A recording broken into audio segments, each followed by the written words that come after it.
Welcome to the Romanian Reaver channel and my first impressions of Starward Rogue's first DLC, Augmented, though however it's pronounced is a wee bit iffy considering the capitalization within that title, but to get on point, Starward Rogue is a roguelike game I did coverage on a couple of years ago, and the developer provided a review copy of their own accord a couple of weeks ago, at which time I started poking the game quite viciously, more so than I actually did the base version of the game without DLC.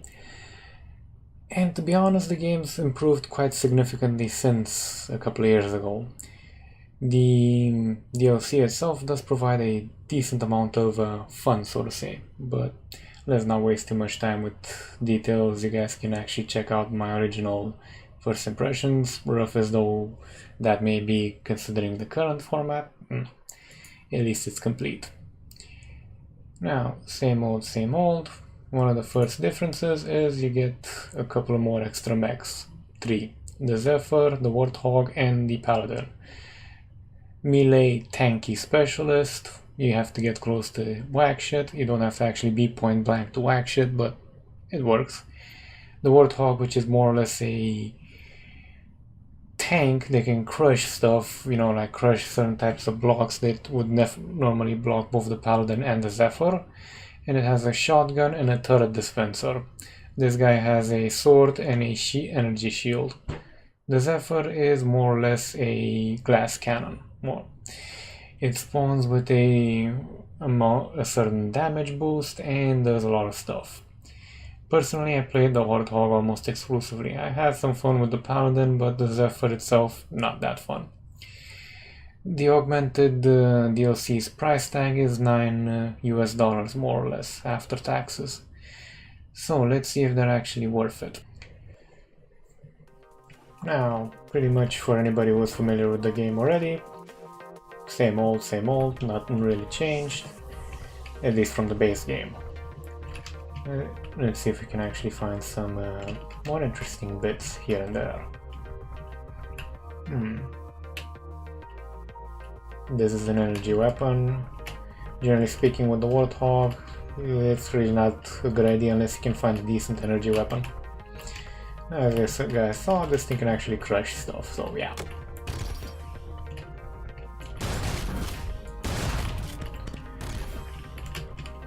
The overall gameplay itself isn't that much changed, just the variations of enemies really impact stuff, and while the initial 3 mechs do change up stuff quite a wee bit, this for example has the turrets, which are these puppies, the missiles, which it's a cataclysmic type missile. It offloads its entire shot roster in one whoop, but it does a lot of damage. And the shotgun, which is pretty much a dual but kind of short ranged. To be honest, the enemy variation will be the most noticeable thing about the DLC. Now see here, quite a big boom. Quite a big boom indeed.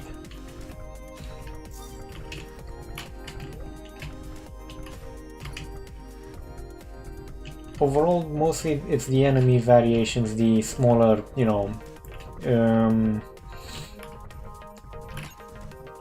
should put this, mob type, because the bosses only get about 3 to 4 extra variations, but those usually don't encounter that often outside of, well, you actually only encounter them in boss rooms or mini boss rooms. The game itself, from its initial launch state, improved quite a wee bit. Oh shit. This is one of the nastier bits. Bosses that really, you just have to survive them.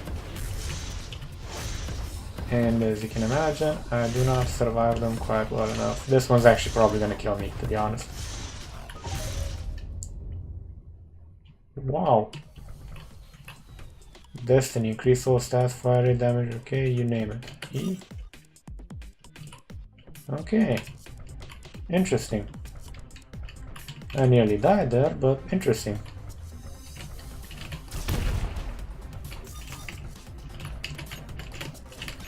That was a really close one, to be honest. And yeah, this game is not particularly kind, and with the DLC itself it becomes even less kinder. I'm just gonna continue up until a proper boss room, because that was a mini boss. Those mini bosses in particular are quite a pain in the ass to deal with. Because basically just either have to really quickly adapt to their pattern or pray to frickin' God.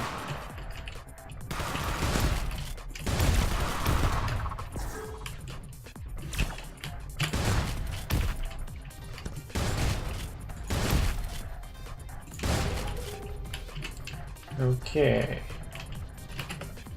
We have no missiles. The main disadvantage of this mech is the lack of missiles, to be honest. Nope, nope. Kill this guy, because why the fuck not? And...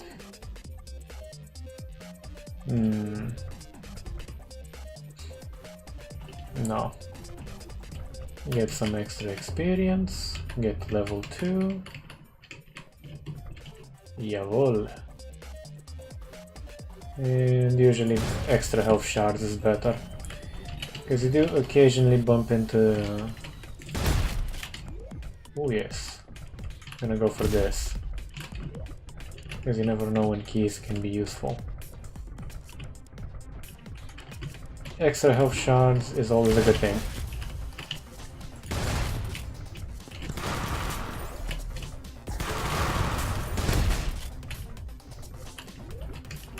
Of course, I'm not really playing my A game, but really...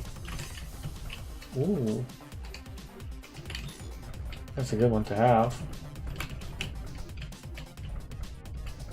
Lots of shards in here, and here's one of the main bosses. I do believe this is one of the new ones, if I'm not mistaken.